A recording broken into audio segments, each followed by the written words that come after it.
we are reading from Bhagavad Gita as it is, and this is introduction and day 5. We will be discussing what are the topics of Bhagavad Gita. We have finished on this point. Unless one reads the Bhagavad Gita in a submissive spirit, it is very difficult to understand Bhagavad Gita because it is a great mystery. So, submissive spirit is whatever Lord Krishna speaks in Bhagavad Gita is correct because he is Supreme Personality of Godhead. So let's move forward. Just what is the Bhagavad Gita? The purpose of Bhagavad Gita is to deliver mankind from the nuisance of material existence. Nuisance means ignorance. So we have discussed this ignorance part in the first introduction, first day, that means avidya. So basically, the purpose of Bhagavad Gita is to destroy the avidya or ignorance of the living entity. Ignorance of his relationship with Krishna. Thinking that I am the center of this world. Like this.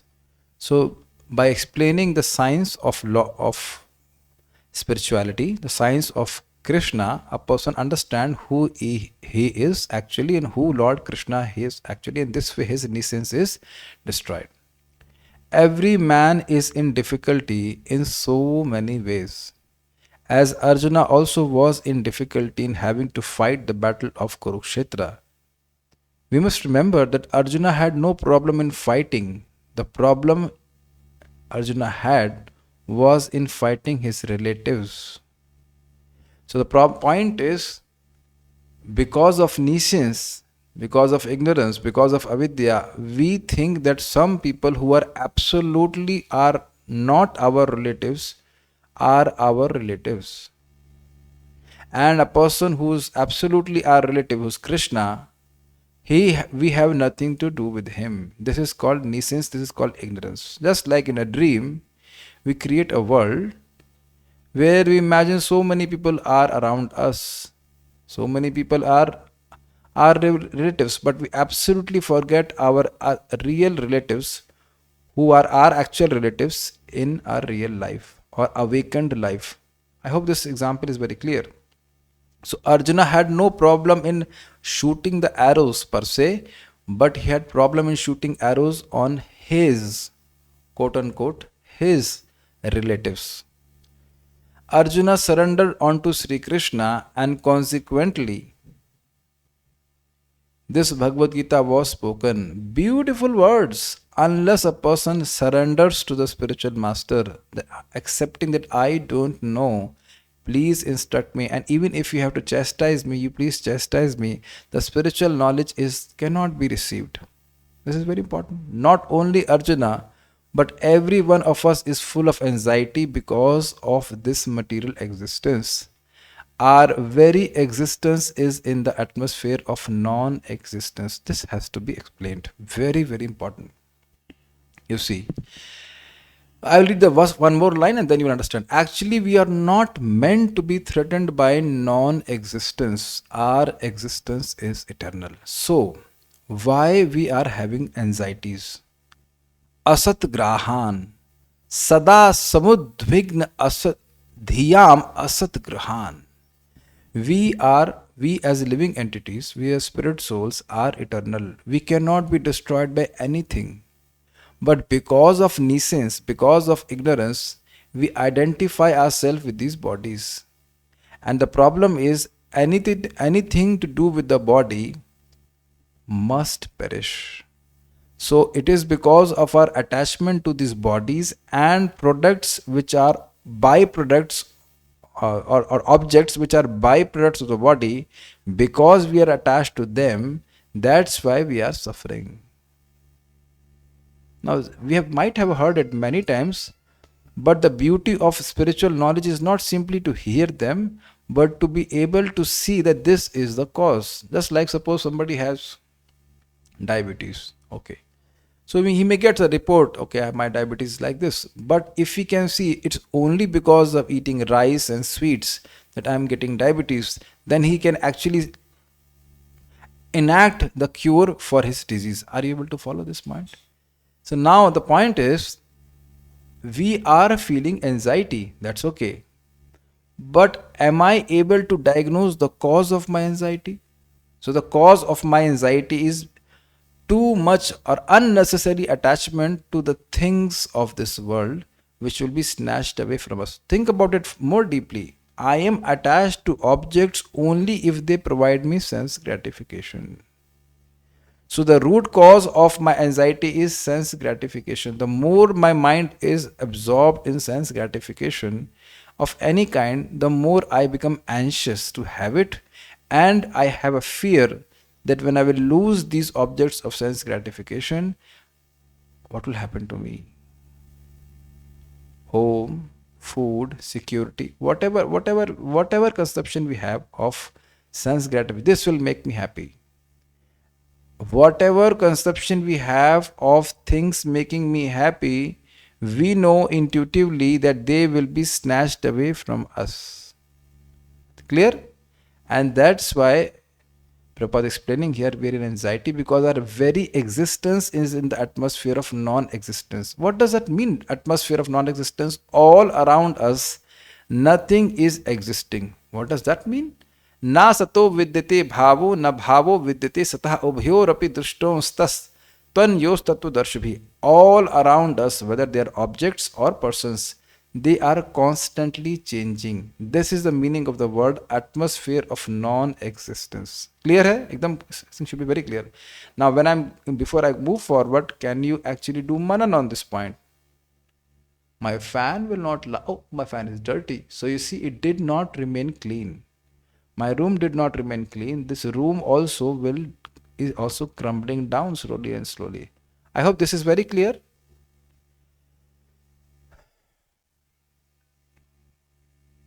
When we are in a train, we are sitting in that berth, but we know that this birth or this my existence in this birth will not last for long. That's why we are not absolutely attached to anything in the train. Do you agree with this? No matter we are in first AC or second AC or third AC, with whatever eagerness we accept that birth, BERTH, with the same eagerness we give up that birth, BERTH, and now replace it with BIRTH. Are you follow? With whatever eagerness we have accepted this birth, with the same eagerness we should be ready to give up this birth also and go back to Krishna. Otherwise, since we have taken birth, you just see around you, everything is changing. My body is changing, everything is changing. And that gives me anxiety. And one more thing, we would not be anxious if things are changing as per our plan. Hai na? If we were growing young, we would not be in anxiety. But we are not growing young, we are growing old. Is it not? Things are not changing as per our desires. Things are changing as per Lord's desires or the arrangement of material energy. That's why we are suffering. Please try to clearly understand. We are not suffering because of the change around us. We are suffering because being unchangeable, we are identifying with something which is constantly changing. Is it okay? This is our helplessness. And when a person is helpless, he is anxious. Clear? When he sees he can't do anything, he becomes anxious. If you see in your own heart, because you are devotees, we know that whatever devotional service we are going to render, even the smallest bit of it, everything is eternal. Hai na? So you are chanting Hare Krishna, your Bhagavad Gita reading, or anything we're going to do is in regards to Krishna is eternal. So even if this body is given up, which will be happening in due course of time, a devotee is not anxious. Just see the potency. But because people are not having this knowledge of Bhagavad Gita, they will not be able to destroy their anxiety by anything, any material arrangement they can do in this world. So very, very, very important point which Prabhupada is telling. So we'll go forward. You will see in Bhagavad Gita, second chapter, Api Trailokya Rajasya Hetuhu Kim Nu Mahi Krite. Even the wealth of three worlds cannot destroy. The wealth of three worlds is of what use to me? You see? So this very clearly shows that the wealth or any other material arrangement cannot remove our anxiety. You may all it all appear very simple for us, but we think that when we have sufficient wealth, we will not be anxious. But I'm very, very clearly you should understand wealth cannot remove our anxieties. Otherwise, Arjuna would have not said that the wealth of the three worlds will still make me anxious.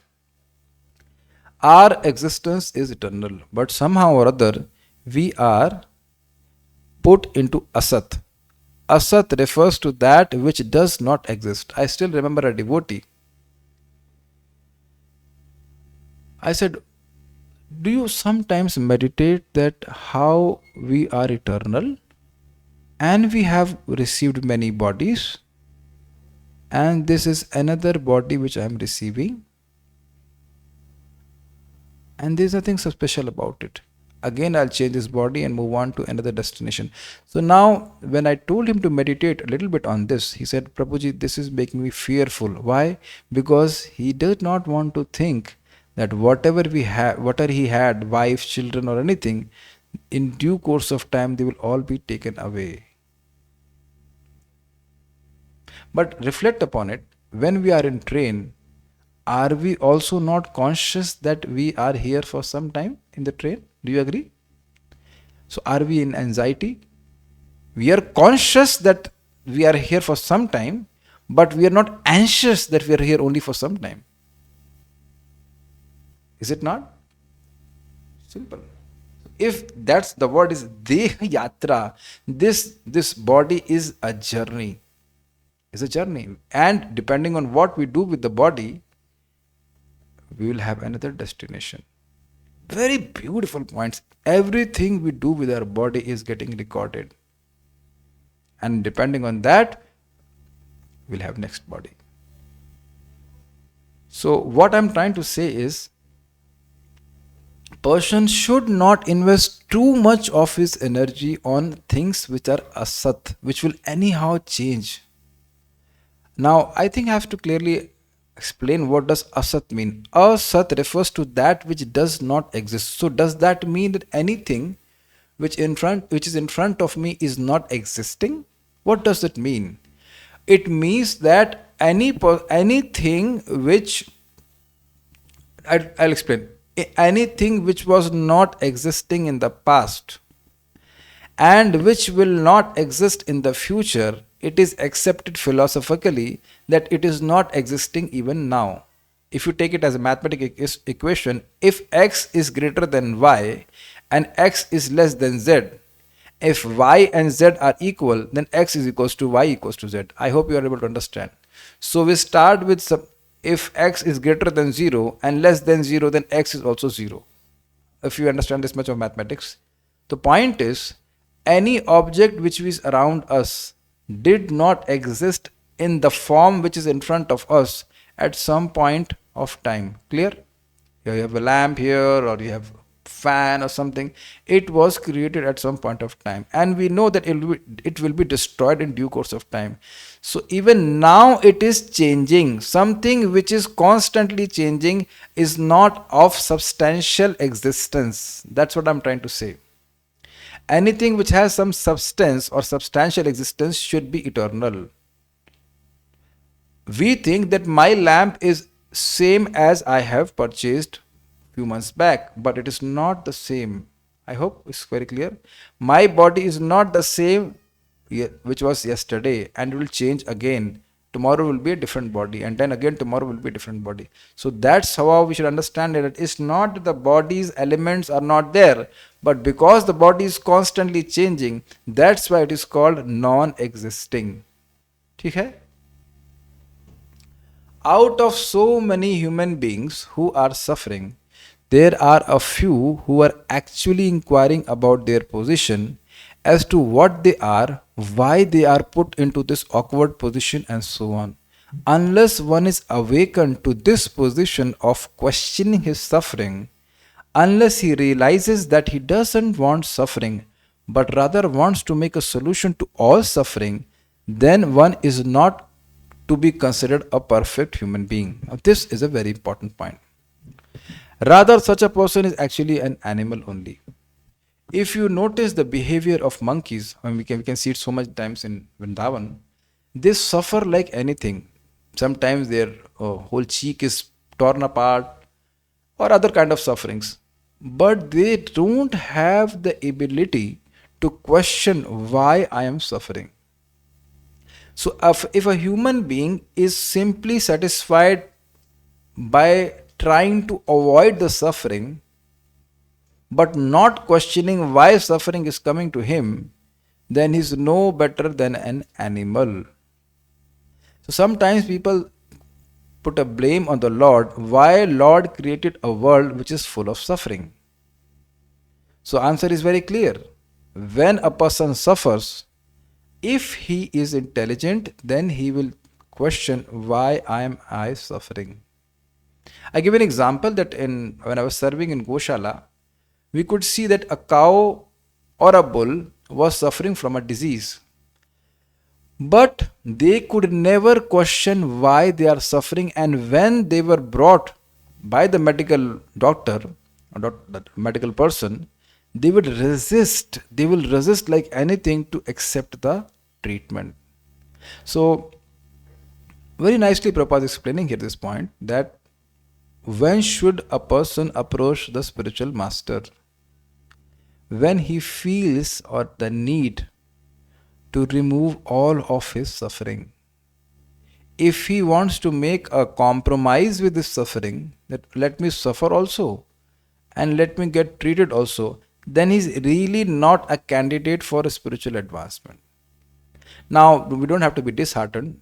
Even if a person is in this situation, he has to hear from the Lord, from the Lord's representatives, and slowly, slowly he begins to understand his suffering situation. Prabhupada says that when you chant Hare Krishna mantra, one day you will realize how fallen you are, how much suffering condition we are in. Basically, the eternally liberated souls are enjoying unlimited bliss. How much are we? Is it not suffering? Is it not unlimited loss? No matter how much, how to say, no matter how much wealth we have, how much bliss we have, and no matter how poor we are, how much bliss we have, how much bliss we have got, how much bliss we ever got by earning money.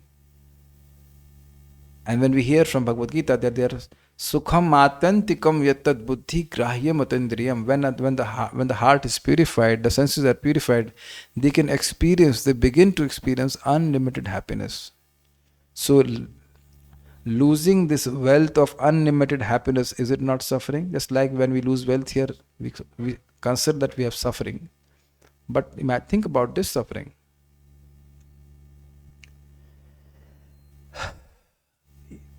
We can never preach to the whole world because the whole world will never be interested in being preached. You should always remember this. Manushyanam sahasreshu kaschid yate siddhaye. People are all suffering. There are so many wars happening. Are they not suffering? But just think about this. Just like animals suffer and die, but they can never question why am I suffering? How can I avoid this suffering or remove this suffering? Similarly, people all over the world are suffering because of wars, because of pestilence, because of artificially created famines.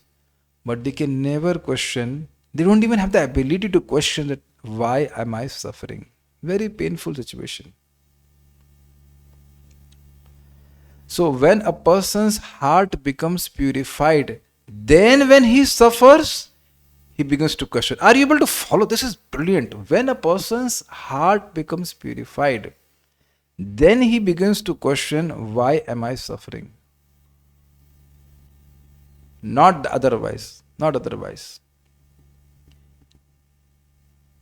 Just like when we approach to a doctor only when we realize that we have suffering, so that we can remove our suffering. Otherwise, what's the point of going to the doctor to see his face? So if a person is thinking, I am very, very satisfied in this life, he has no need to go to the spiritual master or any spiritual person. That's what Prabhupada is telling. His Holiness Bhakti Vigyan Maharaj was explaining the same point, that he was a very good scientist, he was very successful, but doing all those things, Maharaj said that he was realizing, I am not becoming happy. Now, this is the exact qualification, but even if I am not at that adhikar of this, that I'm able to actually question why I'm suffering, by association of devotees, we begin to realize that we are suffering at least. Slowly, slowly. Normally, one person was telling to Prabhupada, I am satisfied, I am peaceful. Then Prabhupada said, how can you ensure that you will be peaceful in next life also? That no one is questioning. You may have a nice air conditioner or home and wife and everything, but how can you make sure that tomorrow you will have the same things around you? So even if a person is able to, which is not possible, counteract all the suffering, still how long? How long? Humanity begins when this sort of inquiry is awakened in one's mind. And this only happens when one's heart is purified. So that's why to have a civilized society, one has to be established in Varnashram Dharma, where he inquires at least what is his Dharma. By that Dharma, when he becomes to purified, when he gets purified, then he begins to question, why am I suffering? It's not a simple point. Janma mrityu jara vyadhi dukh dosh anudarshanam, doshanudarshanam. To be able to see that this place is full of birth, death, old age and disease constantly, that is called knowledge. People are hankering after a child. Fine. So does child stop your death? You are giving birth to a child. But can that child give you no birth? That means liberation? The answer is no. Why are you running after it? I'm not saying that people can't have child or like that, but point is child cannot give me liberation. Money cannot give me liberation. So people are mostly not interested in these things. Don't be surprised by this. Just like people are mostly not interested to buy a Rolls Royce. Hai you can't really blame them. You don't have that much money. In the Brahma Sutra, this inquiry is called Brahma Jigyasa. Athatu Brahma Jigyasa. Athata means now. Now I will do Brahma Jigyasa. Why? Because I can do Brahma Jigyasa. If I become an animal, I cannot hear Bhagavad Gita. I cannot chant Hare Krishna. So now I have the opportunity. I must do this Brahma Jigyasa. Every activity of the human being is to be considered a failure unless he inquires about the nature of the Absolute. This is amazing. This is brilliant purport by Srila Prabhupada. You see, all of us have a conception of success for ourselves as well as for our kids. And we were goaded, if you understand this word, goad means like with a stick. The shepherd beats the sheeps to move in certain direction. It's called goading. Even use in the case of elephants, I guess. So now I'm saying that all of us in this world were goaded towards a certain goal of life, which our parents considered success of life. Hai na? And even now they might be pressing us too much. But this line of Srila Prabhupada is from Srimad Bhagavatam, which is the word of the Lord Himself. Parabhavastavadabodha jato yavanna jigyasatamatma tattvam. Parabhav means failure or defeat. Parabhavastavad abodha jata. Tavad means till that time. Abodha jata. Till that time, a person is abodha jata. That means he was born in ignorance, and till the time he remains in ignorance and does not inquire about the absolute truth, all his activities are considered to be failure. Now you just see. One devotee told me, I became a second topper. That means that person became a second topper in some medical profession, some medical college. So, will you be able to stop death? As we speak in English, come to the point, don't beat around the bush. Hai na? Do you understand these words? Don't beat around the bush. Can you cure death? No, we cannot cure. So by all these accomplishments, I came first or second or third or what, is my disease of dying again will be cured, or taking birth again will be cured? The answer will be no. I give an example. Suppose you study for exam and the topic you are studying has nothing to do with your exam. So will all the studies be considered failure? Suppose you are studying physics. Suppose you have, yes. I don't know if ever happened with you that we had a conception that today is exam of physics and exam was of chemistry. कुछ हुआ समझ में ऐसा? Sometimes we were thinking that exam today is of physics, but the exam was of chemistry. The exam day was of chemistry. So we were very much preparing physics and the paper was chemistry. So whatever we were studying was useless. Agreed?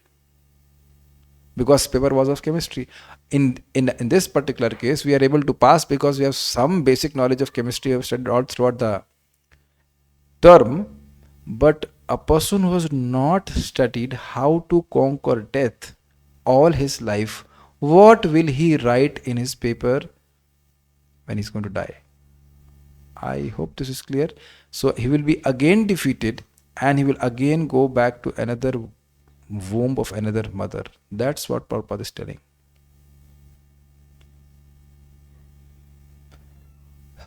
It's very nice that when Vishwamitra ji approached Dashrath ji so that he could have Lord Ram and Lakshman as their protector of Yagyas. So when he approached the assembly of Dashrath ji did not ask Vishwamitra, how are you? He asked, how is your efforts of conquering death going on? See how elevated question it is? What is the point of asking, how are you? Point, the devotees ask, how is your bhajan? How is your efforts to conquer death going on? Very nice. Every day when we wake up to chant Hare Krishna, every time we hear Bhagavad Gita, every time we render any devotional service, we are coming closer to the goal of not dying. Actually, we are not dying when we are rendering devotional service. Now, why you might think why I am focusing so much on this point? Because people don't understand. And I'm not talking about people, devotees don't understand. They will force their kids to study, which will only make them die. But when it comes to Bhagavad Gita, they say we don't want to force our kids. Please don't take offense. It's not an offense at all, but please don't take offense that I'm targeting some person. It's not like that. But kids take their studies seriously because they are coached by the father and mother that this study will help you. And there is no problem also. If you want to have the kids studying, no problem. But suppose there are 5 subjects in the studies, physics, chemistry, biology, or whatever. So can't there be one more subject called Bhagavad Gita? What is the answer? Chat is open. If you have any objection, please feel free to post your objection. Suppose there was one more subject called Bhagavad Gita. Wouldn't the child study there? Have we not studied more difficult topics, at least in terms of language, than what we are reading here? Do you agree? Have you, especially 9th and 10th, we study Shakespeare. Very complicated English. Very, very complicated English. Here Prabhupada is telling very simple English. Very simple English. But profound, simple English, profound truth. The point is, do we really want our kids to be human beings? I'll tell you very simple points. Point is that people in this world don't think, as Prabhupada is telling here. And Bhagavad Gita will force you to think. Do you agree that this lecture is kind of forcing us to think? Yes. So, this is nice, na? Every activity of the human being is to be considered a failure unless he inquires about the nature of the absolute truth. Every activity, going to bathroom, eating, sleeping, whatever. Now just tweak it a little bit. Tweak, you understand? I'll change little this. Every activity of the human being is to be considered a success if he inquires about the nature of the absolute. Can you hear it nicely? And this is also from Bhagavatam. What is that? Tajjanmatani karmani tad ayu tanmano vachaha nrinam yena hi vishwatma sevite hari ishwaraha. That person's Ayu, that means his whole life, his whole, Ayu, the Ayustan Manovacha, his mind, his Vacha means his speech, and all his efforts become successful if by those he serves Krishna. He remembers Krishna. So, just very nicely, Prabhupada is explaining the concept of successful, a real concept of successful life. Is it all catching? Now, one more point. Even if we are old and we have come to Krishna consciousness so called late in our life, because nobody is late, we have been here in this material world since beginningless time. So, at any point of time we have come to Krishna consciousness, it's never too late. Because from now on, whatever you are doing for devotional service, it is successful. Just think about it. We have come here with an inquiry. What will be discussed in Bhagavad Gita? Now, does Bhagavad Gita talk about the nature of the Absolute? Yes. Do you have inquiry to know about Bhagavad Gita? Yes. Combine them together. Every activity which augurs, is the word augur? Augur means encourages or furthers the cause that I will try to understand Bhagavad Gita. Let me try to understand Bhagavad Gita. Let me try to understand Bhagavad Gita is an inquiry. So if all our actions are behind that inquiry, they are all successful. Suppose you say, I'll take care of my health so that I can remain healthy to understand Bhagavad Gita. Or I'll sleep in time so that I don't sleep in class. Simple point. So it may be sleeping. Yes, you are sleeping, and another fellow also is sleeping who's a materialist. But your and my sleeping becomes successful. Brilliant, na? If all our activities are behind Krishna Katha, an inquiry for Krishna, then everything is successful. And if we are not interested in Krishna Katha, then no matter which ashram we are or what we are doing is all useless. Don't please accept that. Don't think that I'm talking very heavily. Bhagavatam clearly explains this point. So now we'll go further. Note is that qualification of the student of Bhagavad Gita. First,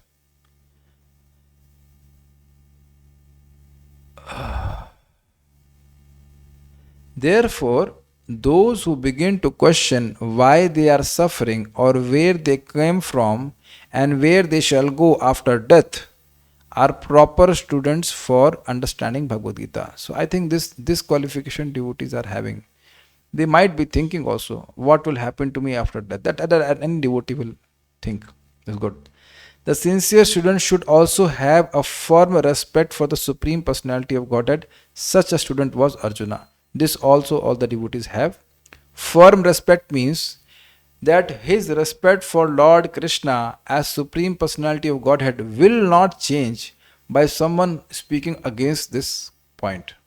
So if you can see in your heart, if you have firm faith that Krishna is Supreme Personality of Godhead, no matter what the whole world will say, that means you are a proper student of Bhagavad Gita. Got it? Next. One more point also is there. Such kind of qualification can only come from hearing those who have this kind of faith and respect for Lord Krishna. Because many people accept Krishna as a human being, and in that situation, he will speak with that faith that Krishna is a human being, and that faith will be implanted in our hearts. So we should not hear from such people who have a conception that they are God or they can become God. Lord Krishna descends specifically to reestablish the real purpose of life when man forgets that purpose. Now you may ask, how does Lord know when this dharma or when this quality of human beings is getting less? Well, he is all-knowing. A devotee has natural respect, natural faith that Lord knows when is his time to descend in this world. Because some people say, why Lord is not descending? Well, he has descended in the form of holy name. He is descended in the form of Bhagavad Gita and Srimad Bhagavatam. So you cannot say that he is not descending. But the point is that whenever he has to descend, he will know that he has to descend now. Otherwise, no one can take care of the situation. Then he descends. Got it? Next. Even then, out of many, many human beings who awaken, there may be One who actually enters the spirit of understanding his position, and for him this Bhagavad Gita is spoken. Now, this is amazing. See, whatever I've been telling repeatedly, this is confirmed, because now what I was speaking was from Srila Prabhupada's purpose only.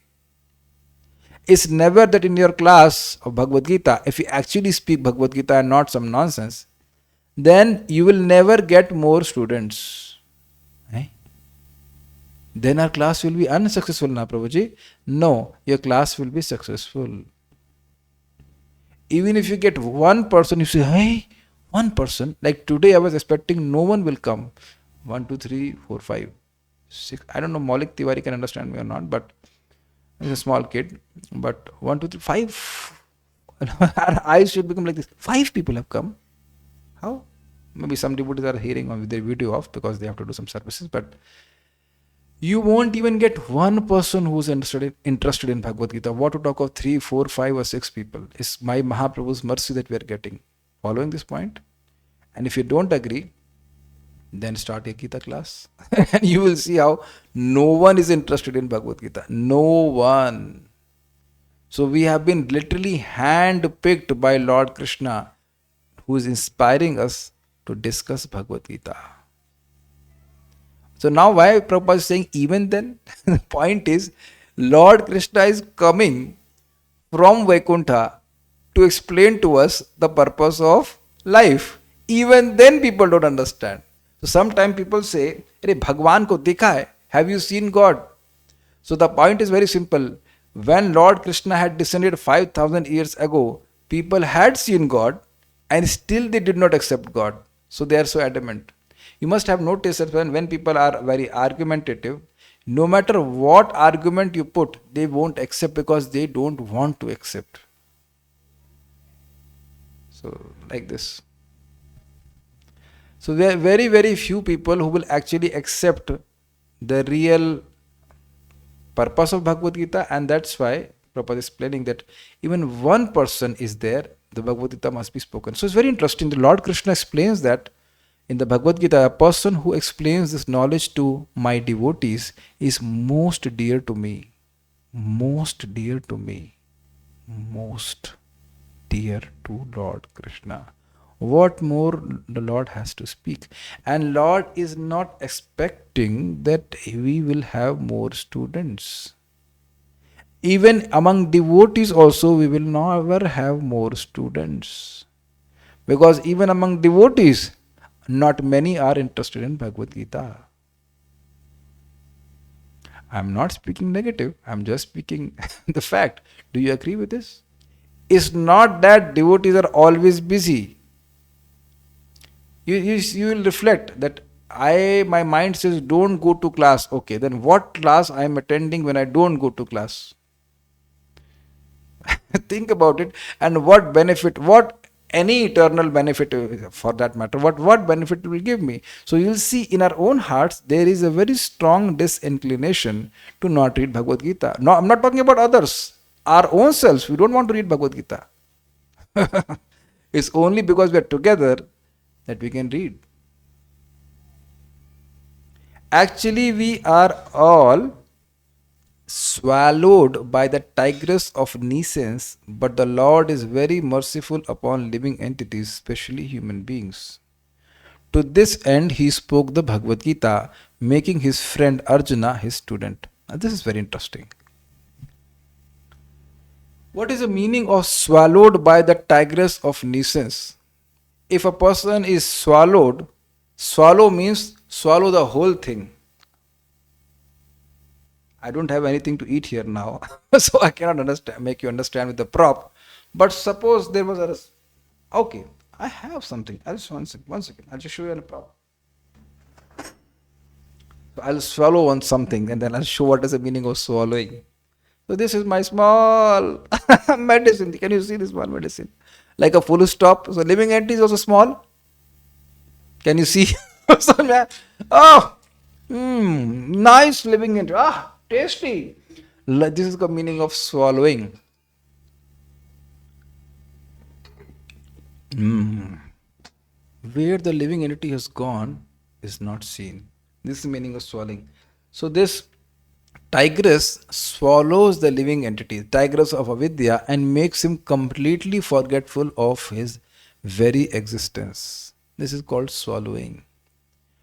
And this small living entity, which like a tigress have swallowed, can't come out of its own. That's why Lord being merciful upon living entities, because all the living entities are his parts and parcels. He loves them very much. That's why he spoke. Now I'll explain one more thing. Let me first swallow it nicely.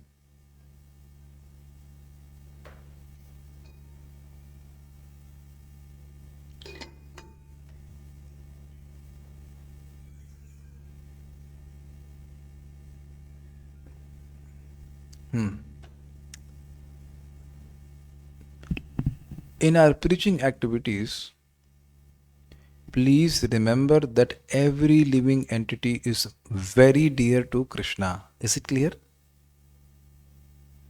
And among living entities in various forms, the human form of life is most dear to Krishna. Why? Because in human form of life, a person has a ability to understand Krishna. Clear? So if by speaking Bhagavad Gita, even one person becomes liberated from this material existence, it is a very high credit. Just like if a person has many kids, let's say 15 kids, and if one kid is lost, he is in anxiety, and if somebody brings one kid back, that person becomes a great soul. I think this is very clear. Those who are parents, they know how much they are attached to both or whatever, two or three or four of their kids. So if you think for whom Bhagavad Gita was spoken, for you, specifically for you, for me specifically, although he used his friend Arjuna for the purpose. So we cannot even understand or fathom how much Lord is pleased when we read Bhagavad Gita. Being an associate of Lord Krishna, Arjuna was above all ignorance. But Arjuna was put into ignorance on the battlefield of Kurukshetra just to question Lord Krishna about the problems of life, so that the Lord could explain them for the benefit of future generations of human beings and chalk out the plan of life. Then man could act accordingly and perfect the mission of human life. This is very nice. There is a general tendency in this world where people want to earn money so that in the future generations don't have to struggle. Agreed? अरे आगे की पीढ़ी के लिए भी तो कुछ करो. Do something for future generations. So in this world, a person cannot see his future generations. Suppose he was able to see that his future generations are useless and they will squander all the money, so he will not most probably keep the money or earn the money for the future generations. है ना? Suppose you have saved 1 crore rupees and you are able to see that the coming generations will be prostitute hunters, woman hunters, they say woman hunters, and no, they will drink liquor and all that. So then you won't be encouraged to save money for them. है ना? But Lord being omniscient, he knows that there will be some living entities in the near future who will be very eager, at least when they are given a chance to hear Bhagavad Gita, then they will become very eager for Bhagavad Gita or for spiritual knowledge, thinking of all of us. The Lord spoke this Bhagavad Gita. Now, what very, very interesting, Lord's associate Arjuna is above ignorance. So Lord put him temporarily in ignorance. That means in chapter number 1 and chapter number 2. So that means Lord gave him this weakness of ignorance so that he can have the strength to question about the problems of life. Are you able to follow this point? You will see how, you must be reading Bhagavad Gita, he was feeling weak.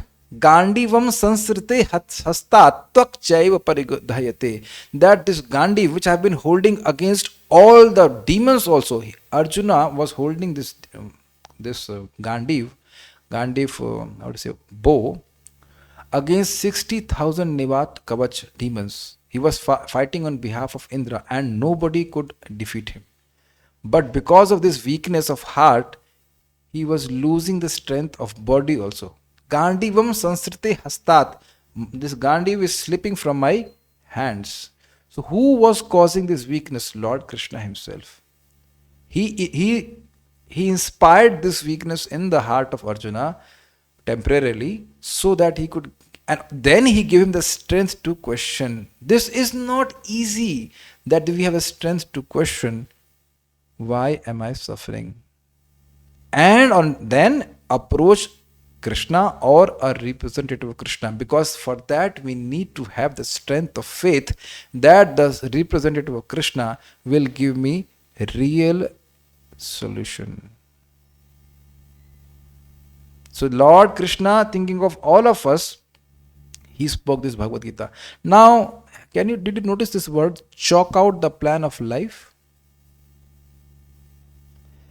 All of us, I will say, vouch for it or pledge for it and experience it, that we have a plan of life, that we'll have a lifestyle where we will be able to wake up in the morning, we can chant Hare Krishna, we can hear Bhagavad Gita, we'll take prasadam, and slowly we'll purify our hearts, and in this way one day go back to Krishna. Is it not a plan of life which has been chalked out? Chalk, you understand? Chalk, you understand? So by chalk, there is a whole map made by Lord Krishna through Bhagavad Gita for our life. In this world, have you not seen so many advertisements where we promise that they will make us happy and they will make us more miserable? I mean, how can you be happy just by buying a fridge? I mean, come on. Or buying a toothpaste. So this is the Lord's desire, that we change our lifestyle and we should have a plan of life which is geared towards attaining an eternal life. I think this is all understood by devotees, not easy, not difficult. Then man could act accordingly and perfect the mission of human life. Means first one should understand who he is. That means a living entity. I'm a servant of Krishna, and then there will be a plan. Okay, if I'm a servant of Krishna, I'll serve Krishna. Just like now, time is finishing. All of you now, you might, or not all of you, but at least some of you might be going for a job. So you have a plan what you're going to do during the job. So identity is there. I am a so-called engineer or whatever, something, and this is my service for whole day today. So there's a plan. It's called, in English, is also called schema. We have a scheme for our whole day. Similarly, we have a scheme for our whole life, that this is our life will spend in this way, in this devotional activity like this. So we would have got no idea if the Lord would have not spoken Bhagavad Gita to Arjuna. So we'll stop here. The 5 topics of Bhagavad Gita I'll take up tomorrow. This much we discussed today. I hope you understood and appreciated the discussion. Thank you so much for coming. Srimad Bhagavad Gita ki jai, Srila Prabhupada ki jai, Nitai Gaur Premanande. Oh, okay, you have a question. I'll take up. How do we constantly remind ourselves that we are temporary here? We remember only when we hear it. So you answered the question? You answered the question or not? When we hear, then we remember. When we hear, then we remember. When we hear, when we remember. Then if we keep on hearing regularly, then we remember regularly. The living entity is conditioned to forget. So when we hear regularly, then we understand. Something which is done regularly has a permanent effect. Just like I give an example, if you do Surya Namaskar, let's say 5 to 10 minutes every day, then you will see how your body becomes shapely. Shapely, you understand? Some shape comes and you become strong in your muscles and your stomach becomes better and like that. One day if you do, it will have some effect but not permanent effect. Something which is done regularly has a permanent effect. I heard from Mother Devi Shakti, Prabhupada disciple. He said, once you hear, you keep on hearing, then your vision changes. Earth is Krishna's energy. Earth is Krishna's energy. So, and the one hearing will not help, but not help fully, I would say. When we keep on hearing again and again, then we are getting purified. You must remember that when we are hearing this, it is not normal hearing, it is reactive hearing. Reaction is that our heart will get purified. So as our heart gets purified, knowledge begins to dawn upon our consciousness that I am not this body, I am here in this life to glorify Krishna. That much. And thus Krishna will take care. It may not be immediately acceptable, but slowly it begins to dawn upon our consciousness. Dawn, I think this meaning is understood. Dawn upon our consciousness. That's like the sun rises in the heart. Similarly, we chant Hare Krishna, we take prasadam, and we hear Hari Katha and repeat. And slowly it begins to dawn upon our consciousness that we are not becoming happy by material arrangements. And experientially, I can experience how I feel so peaceful when I hear Bhagavad Gita, when I chant Hare Krishna. So slowly, it is not it's a gradual process. Slowly, it begins to become very clear that the mission of human form of life is attaining love for Lord. But why not do it for every day? Normally, see, when I was in temple, it was natural that from 8 to 9 we'll hear Bhagavatam. But normally in a Grahastha's home, we don't every day hear Bhagavatam or Bhagavad Gita. And you will see in Bhagavad Gita itself, Prabhupada says that if a person regularly hears Bhagavatam and Bhagavad Gita, he does not have to give up Grahastha life. Because his home is temple. Simple. You are a temple devotee. Before I finish, I'll tell you something nice. One person on YouTube made me a comment, sent me a comment that somebody threw him out of temple. I said, how is it possible? Your body itself is temple. How can you be thrown out of your temple? Hai na? Somebody asks you, are you temple devotee? He said, yes. So, are you ISKCON temple devotee? Yes. If you are chanting Hare Krishna, Krishna, evam swachitte swata eva siddha, Krishna is automatically installed in your heart. If you accept the Lord is in the form of a deity based on Shastra, why don't you accept also that Lord is in the heart directly? Aham Atma Godakesha Sarvabhutashastha. So you're a temple devotee. So as soon as you are a temple devotee, we should be behaving like a temple devotee. Temple devotees wake up early in the morning, they hear Bhagavad Gita or Bhagavatam in the morning, they hear Bhagavad Gita in the evening, like that. So a temple devotee should be doing that. So basically it is all a matter of identifying who we are. So if we are trying to do this in our life, that we are continuing to hear and chant in the morning and as well in the evening, and you will see that it has a very profound effect. The devotee who has asked this question, I request you to follow as we are reading and do it for 1 month and see how it infuses you. I'll finish with this point. You see, when we hear in the morning, we become charged throughout the day.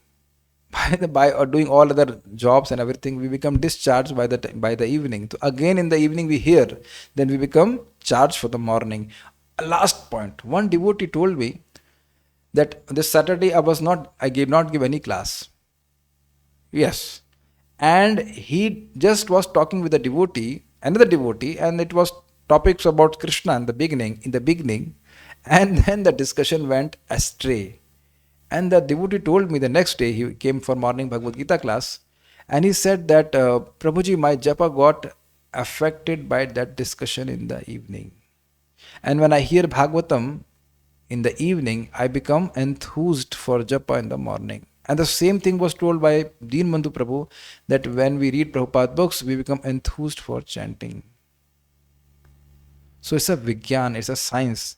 Morning you hear, I'll conclude. Promise I'll conclude. Morning, try to finish your rounds before this class, if possible, 8 a.m. and then here, and then go for job, whatever, and then come back and again here in the evening.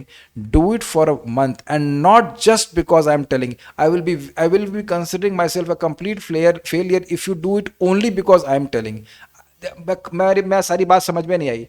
You do it as an experiment, not only because I am saying. No, don't do because I am saying. I don't want that.